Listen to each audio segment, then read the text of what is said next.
Right, let's get to Manchester United. And a certain Cristiano Ronaldo has been criticising Erik ten Hag. He's actually questioned his mentality. Yeah, Ronaldo, who had 2 spells at United, says United need to rebuild everything.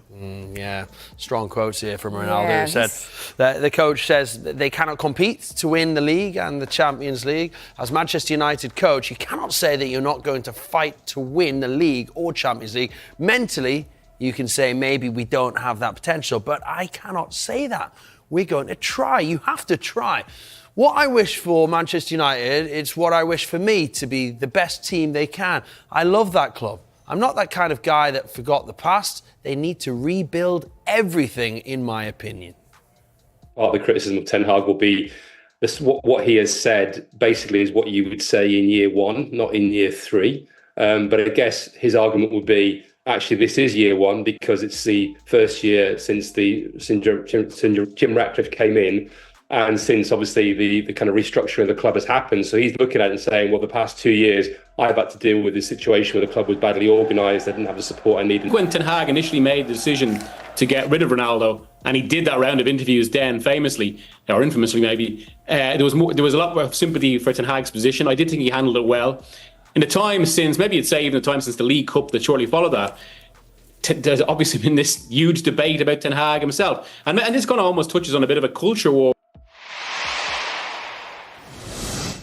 Well, Mark, there you go. Comments from Cristiano Ronaldo. Explain why they are significant now.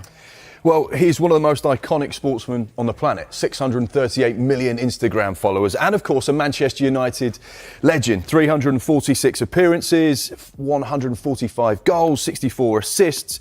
And he won pretty much everything whilst he was at Old Trafford in 2 separate spells. 3 Premier League titles, the Champions League, Club World Cup, and played under Sir Alex Ferguson. So anytime he speaks about Manchester United, it's going to carry weight.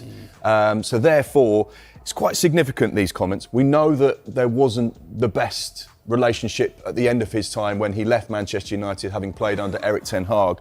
But once again, this will be a little bit of a thorn in the side for Erik ten Hag. Well, he's already under pressure after a disappointing start to the season. Manchester United last won the Premier League title under Sir Alex Ferguson back in 2013. Going to be interesting, isn't it? Erik ten Hag may have already given up on Manchester United's unstoppable star. Erik ten Hag pushed hard for the £85.5 million signing of Antony during his first season at Manchester United, but the winger may now never shake off the label of a failed investment. As the team prepares for their lineup announcement at St Mary's this Saturday, one selection decision will likely go unnoticed but speaks volumes about the subtle shift in Ten Hag's relationship with his most expensive acquisition. It wouldn't be a surprise if Antony finds himself on the bench for the 8th consecutive match, dating back to last season. The only surprise might be if the Brazilian winger even sees the pitch, having played a mere 1 minute of football across the last 7 games. In Antony's first 21 months at the club, Ten Hag did everything in his power to back and defend him. What started as a decent debut season has quickly turned into the peak of his United career, instead of a foundation to build on. His performances have declined drastically, and his effectiveness on the field has waned. Since January, Antony has started just 5 of the last 25 matches, despite contributing a goal and assist against Newport County. Though the club has denied reports of a rift between the player and the manager, the cooling relationship between Ten Hag and Antony is evident. Earlier this year, Ten Hag hinted that domestic abuse allegations surrounding Antony were impacting his performances, and he was still adjusting to life in the Premier League. The manager remained optimistic in his support, even saying in February, "Antony, I've backed him for a long time. I know his qualities, and he has immense talent. When he's at his best, he's unstoppable, no defender can touch him because he's one of the quickest over 10 meters." Ten Hag went on to express confidence that Antony would bounce back, saying, "He will have to wait for his chance, and when it comes, he has to take it." But since then, the chances have come and gone. Another opportunity doesn't seem likely anytime soon. A loan move to Turkey before the transfer deadline on Wednesday is off the table, meaning Antony's path to a fresh start is blocked for now. At Manchester United, it's becoming increasingly clear that Antony has lost the trust of the coach who brought him to Europe at Ajax and then to Manchester. His last start for the club came in April against Sheffield United, where he was substituted after 59 minutes with the team trailing 2-1. A few weeks later, he started against Crystal Palace but was pulled after just an hour as United were down 3-0. That remains his most recent start for the club. Ten Hag has been tight-lipped about Antony's fall from grace. In July, he reaffirmed, "I'm still convinced Antony has the potential to succeed here." However, that potential won't be realized through sporadic one-minute cameos, and Antony hasn't done enough to earn his spot back in the lineup. His 83 appearances for United have produced just 11 goals and 5 assists, while younger players like Ahmad have made a much stronger case with far more impactful displays. There is still time for things to change, but as it stands, it appears Ten Hag may have given up on Antony.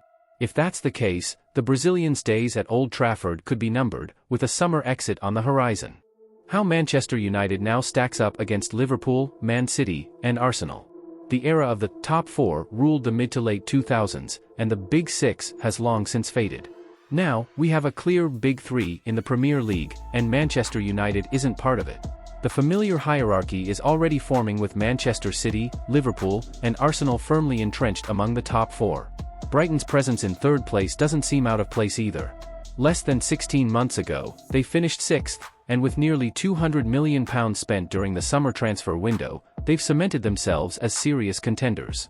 Meanwhile, Manchester United languishing in 14th doesn't inspire confidence, and it seems highly unlikely they'll break into the top three, as they did in Erik ten Hag's debut season. 2 years ago, United handed Liverpool their first domestic defeat of the calendar year, when Liverpool stumbled out of the gate with draws against Fulham and Crystal Palace. This season, however, Liverpool has been red-hot under Arne Slot, while United has lost 2 of their first 3 league matches for the 4th time in 7 seasons. Behind closed doors, key United figures admit that City, Arsenal, and Liverpool are essentially playing in their own mini-league. If they don't win, it's seen as a shock, a United source acknowledged. The playing field outside this dominant trio is much more level. Teams like Brighton, Newcastle, Bournemouth, Nottingham Forest, Tottenham, Chelsea, and Fulham are all currently above United in the standings and, notably, all of them beat United last season. Brentford, sitting in 6th, may not have won, but they delivered a commanding performance against United, hitting the woodwork 4 times and racking up 31 shots against Andre Onana on Easter Saturday. Even Crystal Palace, 2 points behind United, completed a league double over them. Ten Hag has since hinted that United overachieved by finishing 3rd in 2023. That seems to be a minority opinion, especially as the club continued its record-breaking summer spending spree in a bid to return to the Champions League. Securing 4th place is the absolute minimum goal this season, and the race is wide open. Pundits from the BBC had United, Chelsea, Newcastle, Tottenham, Aston Villa, and West Ham all vying for that coveted spot in their pre-season predictions. United's fall to mid-table almost makes their losses appear less alarming. Brighton's Amex Stadium is becoming a fortress for them, and Liverpool has put United to the sword with 7-0, 5-0, 4-0, and 3-0 drubbings over the past 3 years. Southampton away may offer some relief, but nothing is guaranteed. United is unbeaten in their last 15 against the Saints, but 8 of those ended in draws. The only emphatic win came in a bizarre 9-0 victory during lockdown in February 2021. Southampton hasn't earned a point yet and hasn't won a Premier League match since March 2023. Their last victory over United at St Mary's dates all the way back to August 2003, which was Cristiano Ronaldo's 4th game for the club. The omens are bleak for United's pessimistic fans, who have watched their team lose 16 of their last 41 league games. Southampton's 3-at-the-back system could easily disrupt a United side that still bears a troubling resemblance to the disjointed and careless outfit that finished 8th last season.